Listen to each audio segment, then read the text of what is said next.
ஆட்சி அமைஞ்சதும் பெண்கள் பாதுகாப்பை 100% உறுதி செய்வோம். சேலம் மாவட்டம் கொண்டலாம்பட்டி பகுதியை சேர்ந்தவர் மணிகண்டன். இவர் தமிழக வெற்றி கழகத்தில் பொறுப்பில் இருந்து வருவதாக கூறப்படுகிறது.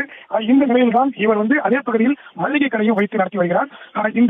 இதை பயன்படுத்திக் கொண்ட அவர் அந்த மளிகை கடைக்கு வரக்கூடிய பெண்களாக இருக்கட்டும் அல்லது கஷ்டத்தில் இருக்கக்கூடிய பெண்களை குறிவைத்து அவர்களுக்கு உதவி செய்வது போல் நடித்திருக்கிறார். பின்னர் அவரது செய்வ உதவியை நம்பி அந்த பல பெண்கள் அவரை நாடி சென்றிருக்கிறார்கள். இந்த வாய்ப்பை பயன்படுத்திக் கொண்ட மணிகண்டன் அந்த பெண்களை தனியாக அழைத்து சென்று தனது பாலியல் இச்சைக்கு அவர்கள் பயன்படுத்தி கொண்டிருக்கிறார். இது மட்டுமல்லாமல் அவ்வாறு அவரும் சிக்கிய பெண்களை அந்த பெண்களுக்கே தெரியாமல் ரகசியமாக வீடியோ பதிவு செய்து அந்த வீடியோ பதிவை கொண்டு மீண்டும் மீண்டும் அந்த பெண்களை மிரட்டி பலமுறை உல்லாசமாக இருக்கிறார். இது ஒரு புறம் இருந்தாலும் கூட அவ்வாறு அவரும் சிக்கிய அந்த பெண்களை தனது நண்பர்களுக்கும் இரையாக்கி இருப்பதாக பாதிக்கப்பட்ட பெண்கள் நம்மிடம் குற்றச்சாட்டை முன்வைக்கிறார்கள். இது மட்டுமல்லாமல் தொடர்ந்து இரவு வேலைகளும் மற்றும் பல்வேறு நேரங்களில் செல்போனில் வாட்ஸ்அப் மூலம் வீடியோ கால் செய்து அந்த பெண்களை ஆபாசமாக பேசியும் வைத்திருக்கிறார். அந்த வீடியோ காட்சிகளும் அவரது செல்போனில் பதிவாகி இருக்கிறது. இந்த நிலையில் தான் கடந்த சில மாதங்களுக்கு முன்பு இவரால் பாதிக்கப்பட்ட பெண் ஒருவர் அந்த நபரை தொடர்பு கொண்டு பேச போது என்னால் இனியும் உங்களோடு ஒத்துழைக்க முடியாது என கூறியிருக்கிறார். ஆனால் அதற்கு அந்த மணிகண்டன் உங்களுடைய வீடியோக்கள் அனைத்தும் என்னிடம் இருப்பதாகவும் நான் சொல்வதை கேட்கவில்லை என்றால் இந்த வீடியோக்கள் அனைத்தும் சமூக வலைதளத்தில் பரவிடுவேன் என மிரட்டியிருக்கிறார். இதனால் அதிர்ந்து போன அந்த பெண் முதலில் மணிகண்டனை சந்தித்து நேரில் பேசியிருக்கிறார். அப்போது தனக்கு கிடைத்த வாய்ப்பை பயன்படுத்திக் கொண்ட அந்த பெண் அவரது செல்போனில் வைத்திருந்த பல பெண்களின் ஆபாச வீடியோக்களை தனது செல்போனுக்கு மாற்றிக்கொண்டு அங்கிருந்து சாதுரியமாக தப்பித்து சென்றிருக்கிறார்.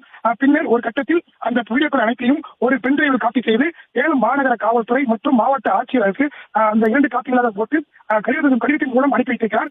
பின்னர் கடந்த 10 நாட்களுக்கு முன்பு அந்த கடிதம் சேலம் மாநகர காவல் ஆணையரிடம் செல்லவே அவர் இதை விசாரிக்கும்படி கொண்டலாம்பட்டி காவல் நிலையத்திற்கு அனுப்பி வைத்திருக்கிறார். ஆனால் கொண்டலாம்பட்டி போலீசார் சம்பந்தப்பட்ட மணிகண்டனை நேரில் அழைத்து முறையாக விசாரிக்காமல் அவர் வைத்திருந்த செல்போனில் வைத்திருந்த அந்த ஆபாச வீடியோக்களை அழித்துவிட்டு அவரிடம் எந்த ஒரு வாக்குமூலம் தராமல் திருப்பி அனுப்பியதாக பாதிக்கப்பட்ட பெண் நம்முடன் தெரிவிக்கிறார்.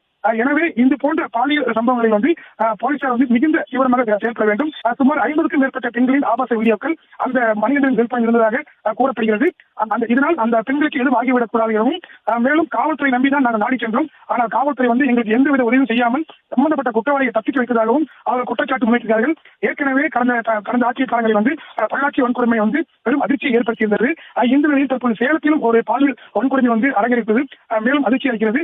ஏனென்றால் இது பாதிக்கப்பட்ட பெண்கள் அனைவருமே மிகுந்த ஏழை குடும்பத்தை சார்ந்தவர்கள்.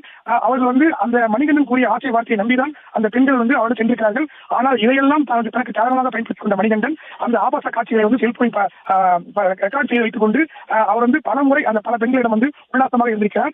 இது மட்டுமல்லாமல் அவரது நெருங்கிய நண்பர்களுக்கும் அந்த ஆசைக்கு இணங்க வேண்டும் என கட்டாயப்படுத்தி அவர்களும் அனுப்பி வைத்திருக்கிறார். எனவே காவல்துறை அதிகாரிகள் இந்த வழக்கை தீவிரமாக விசாரித்து இது தவறு செய்த அனைவர் மீதும் கடுமையான நடவடிக்கை எடுக்க வேண்டும் என அந்த பாதிக்கப்பட்ட பெண்கள் நம்மிடம் கோரிக்கை வைத்திருக்கிறார்கள்.